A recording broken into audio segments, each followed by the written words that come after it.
Yeah, fighters, thank you for joining me for another podcast. And I'm joined by a special guest, Dr. Derrick De Silva. I really appreciate you taking the time. I wanted to just kind of introduce you and also then just kind of switch the attention to you for a second so you can give us a little bit more about your background, and then we'll kind of dive into today's topic. Okay. Well, I am a traditionally trained medical doctor. I'm an MD, I'm an internist, and I've been working in the world of integrative medicine, vitamins, nutrients, supplements, bioidentical hormones, all of those things for the past 30 plus years. I know it's a long time, but I love what I do. I truly love what I do today. I teach at JFK Medical Center in Edison, New Jersey. The third-year family practice residents rotate through my practice.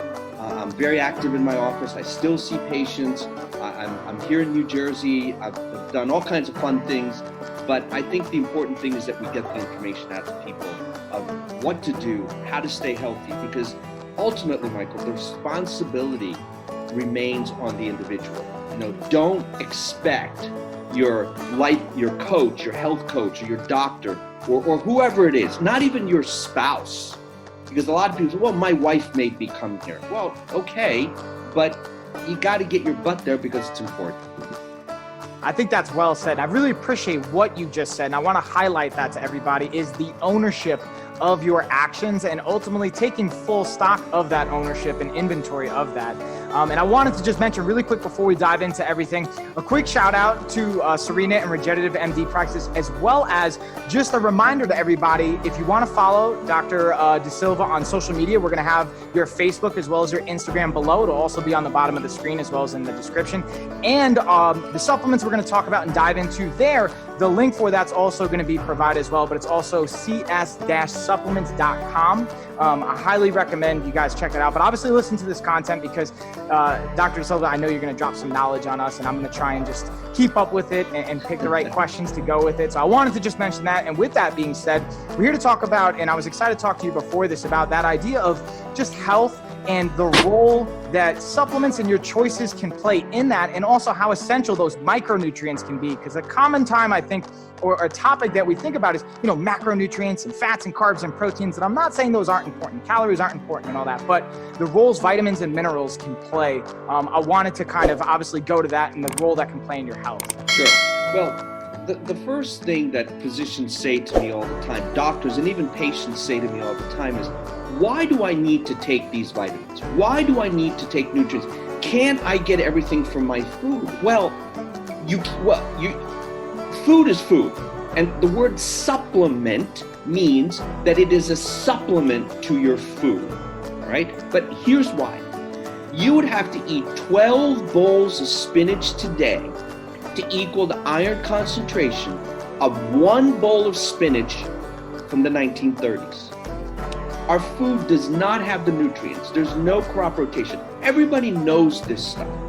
So our food does not have the nutrients that it needs in order for our body to go through the processes that it needs to go through. Let me give you an example.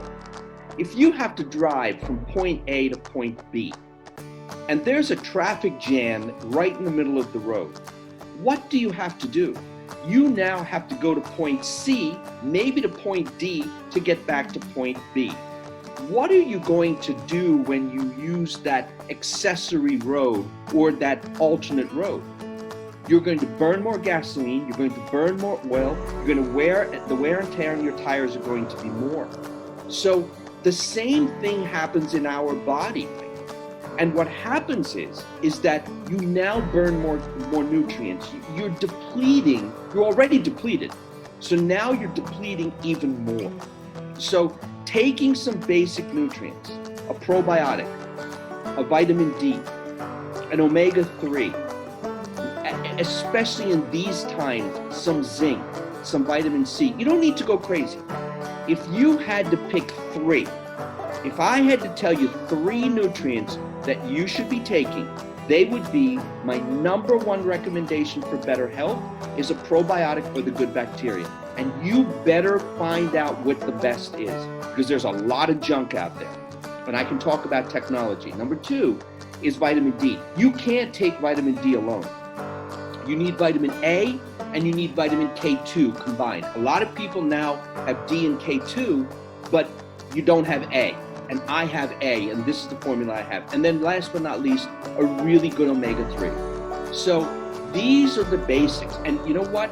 I have 3 grandchildren, 5, 2.5, and 10 months. And guess what? They are all on those 3 supplements.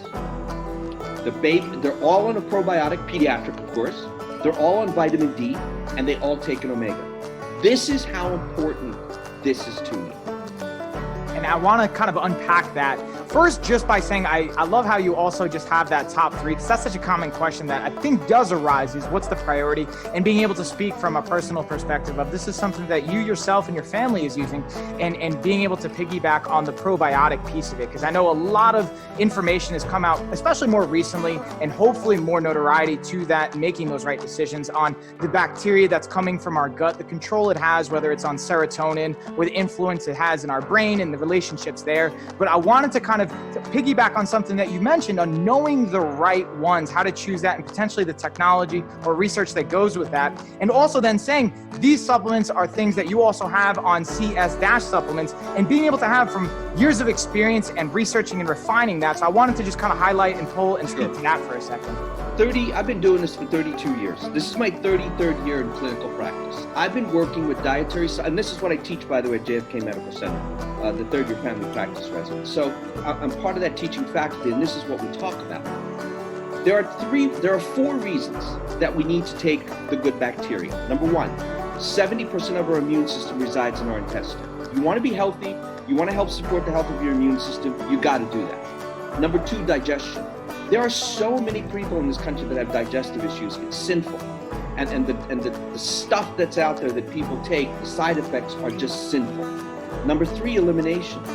When you eat, I'm sorry, excuse me for saying this, you got to poop. I mean, you got to get out, you got to get rid of it, right? It can't stay in your system. It's got to get out. And the good bacteria increase something called peristalsis. It helps the intestine move that stuff along. And number 4, and this is critical, the good bacteria make most, if not all, of the B vitamins in our body, along with vitamin K2. So vitamin K2 is made in our gut. The key here is that the capsule, if you take a supplement and you swallow it, it goes into your stomach. In the stomach is extremely acidic. When you have that capsule open up in your stomach, the bacteria that come out, the acid is going to do what? It's going to kill the organisms, right? So what I did was, and this is not my technology, I developed something different many years ago, but the capsule it's called an acid stable or an acid resistant capsule. It doesn't open in the stomach, it opens in the beginning parts of the small intestine.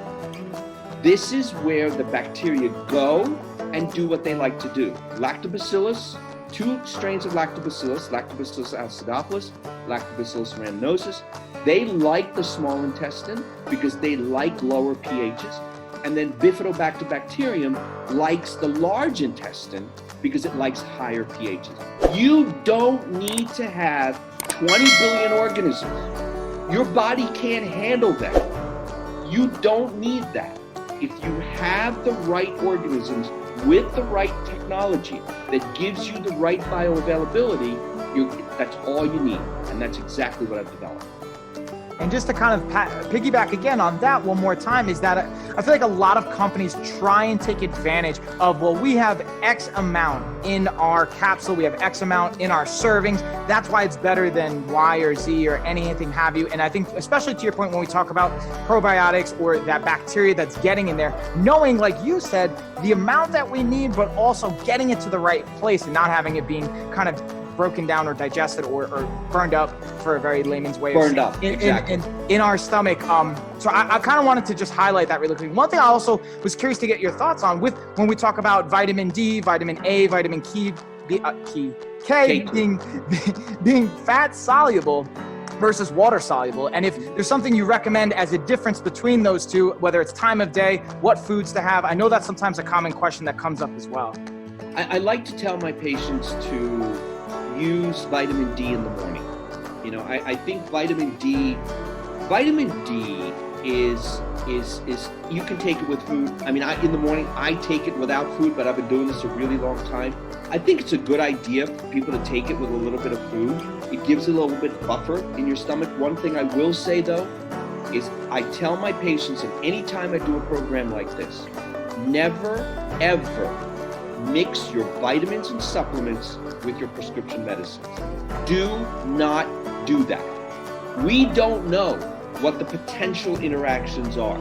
So medicines have plenty of side effects that will do all kinds of things.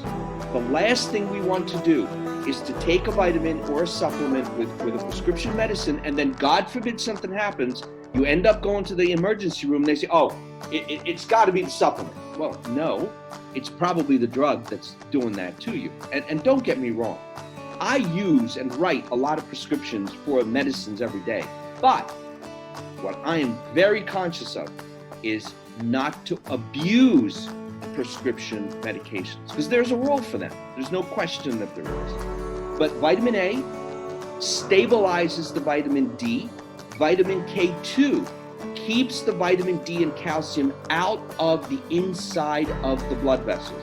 It activates a protein that doesn't allow the calcium and vitamin D to go inside blood vessels and accelerate a lot of other dangerous bad things. So that's why that combination is important.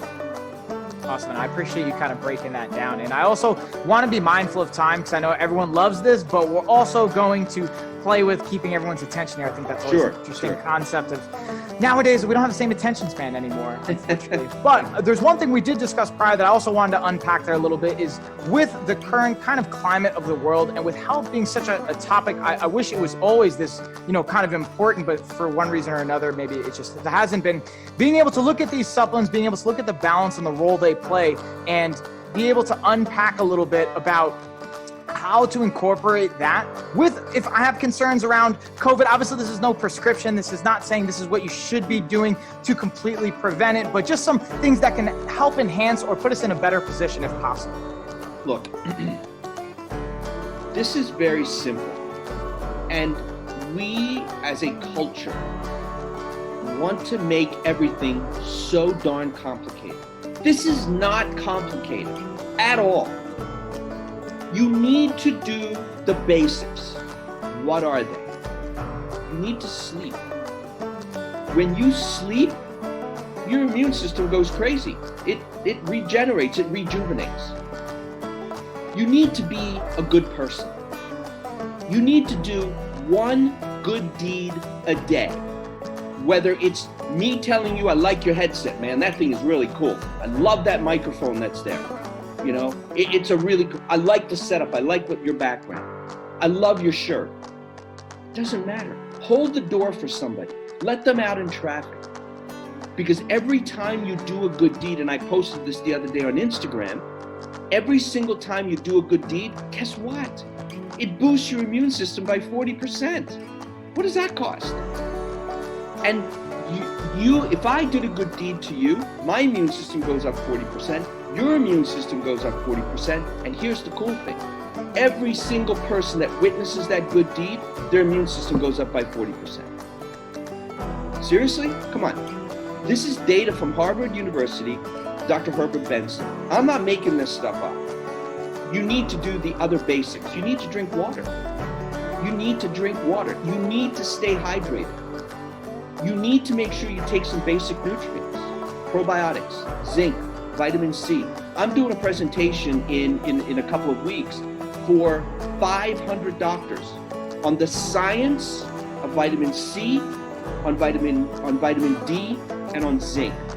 There are over 4,000 studies on each one of those nutrients on PubMed supporting the health of the immune system. Don't tell me that this doesn't work, because it does. I'm not saying it cures, it prevents, or whatever. What I'm telling people is you need a lifesaver. You need a life jacket. That's all I'm doing, is giving you a life jacket. So if you do fall in, you got something to hold on to. And I think one of the most beautiful things about what you just said was that the impact that it has and what cost does it really have to you by being a good person, right? And like I said, like beautiful background, for example, like what does that cost me? What is that? How is that anything that's going to be a negative and being able to find that? So I wanted to just kind of really stress and highlight that. And I also wanted to just by bringing it home, thanking you for taking the time because I know how valuable time is. And I wanted to remind everybody, I know you guys found value in this and I know that you want to take some action with it. So I wanted to give you a few actionable things. First, again, if you haven't already, go check out Dr. Derrick De Silva's social media. We have, again, the links below, Facebook, Instagram, as well as cs-supplements.com. I have that link below. And I also wanted to just thank again Regenerative MD Practices. And I wanted to just turn it to you one more time to give you the platform. If there's anything we might have missed, where else can everybody see you if we missed anything online, or if they want to have a visit at your practice, how can they do that? You can go to Common Sense Supplements. You can also go to my website. It's I'm not a social media person. I think I told you that. Yeah. The www.askdrdesilva.com. It'll be right down there, and people can check that out. And also, I'm doing a series, by the way, on health and wellness. That's going to be on Netflix and on Hulu and things like that. So it's 30 television shows that we will be putting out there, and I'm looking forward to that. So you can check me out there also. That is awesome and really exciting. And again, I appreciate the time. I know everyone's going to want to take action on that. And thank you, Dr. Silva. I appreciate it. Thank you.